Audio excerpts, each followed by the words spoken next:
Hey guys, welcome back to the channel. Today we got a good one for you. We're going to talk about the top 3 lures for the month of September.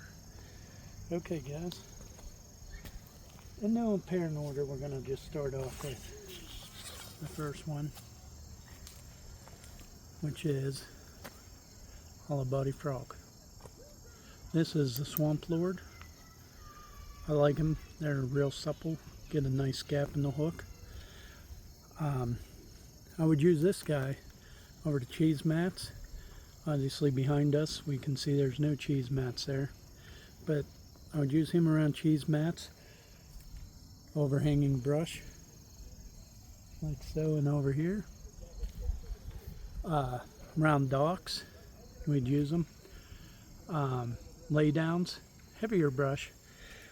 I paired this up with a 7.3 Lew's 7.3 heavy action rod, and it's got 65-pound braid, and this is a Lew's speed spool. 7-to-5 gear 1 ratio. Guys, if I'm sticking with the frogs, if I'm in open water like you see behind me, I wouldn't, hesitate from throwing a popping style frog. You would run that through the grass here, up and around lay downs, even the overhanging trees, along grass lines, dock pilings, things like that, where you need a popping noise. Well, you see we have ripples here, so I wouldn't use, popping noise might not be the right one. So top water in general might not be the right key. So moving on. Another few top water baits to consider would be the buzzbait, because this time of the year, guys, they're chasing the spring young, your shads, your bluegills and stuff, so they can be anywhere in the lake. So we want to cover water. Buzzbait, being a micro buzzbait, good option. But on the other end of the scale is a big El Chapo or a Whopper Plopper style. Cover water, make a lot of noise, give them something that really stands out and is going to be more likely the bigger ones will eat it, because they're getting more for their buck, more for their bang. Another one would be the Mega Bass Pop Max. This is in the GG Gill color.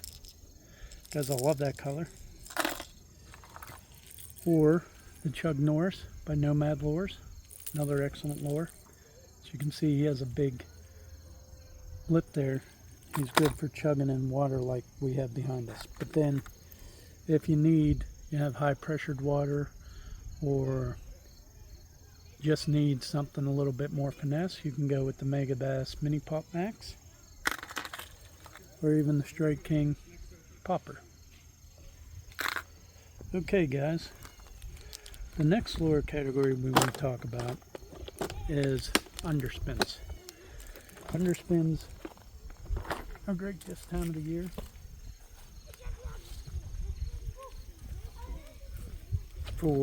Because they're chasing the schooling shad and the schooling minnows. This being a Berkeley underspin with a 3.4 inch, I think that's 6 cents whale. Excellent choice. I would pair this up with a medium action, fast action rod, 10 to 12 pound fluorocarbon spinning reel, and I would just cover water with this, guys. Find the depth that they're at and just hammer them. The little blade gives you a little bit of flash and vibration.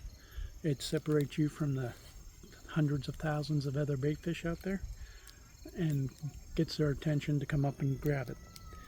Another option is the Yoka shear head, unlike say a Kitech or a your favorite type swim bait, maybe the Mayor by Crush City. All good options this time of the year. Again, guys, you want to match the hatch. So if you got a lot of bluegill, you want to do something like the Crush City Mayor. If you got shad, maybe the Kitex, the whale, something like that would work good in your water. Okay guys, on the same instance, you cannot go wrong with the Chatterbait. This is the Z-Man Mini Max. I think this is Pearl Ghost. I got that with an electric shag Kitex trailer. This is paired up with my Daiwa Tatula Chatterbait rod. It is a 7.4 medium heavy. No, it's a heavy, excuse me, I'm sorry. With a Lew's speed spool, laser speed spool, MG. Great reel, guys. And I also have a 14-pound fluorocarbon to that. Guys, where would I fish these? Well, again, same places that I'd fish my underspin, my Yoka shearhead. Out in the, you know, if I can see the bait fish schooling, I'm going to fish around the schooling bait fish on the surface. If not, I'm just going to cover water. I like to run around dock pilings, rock piles, riprap bank, up in coves, which we have a cove just off to the left of us here. You're not going to be able to see it, but we have it over there.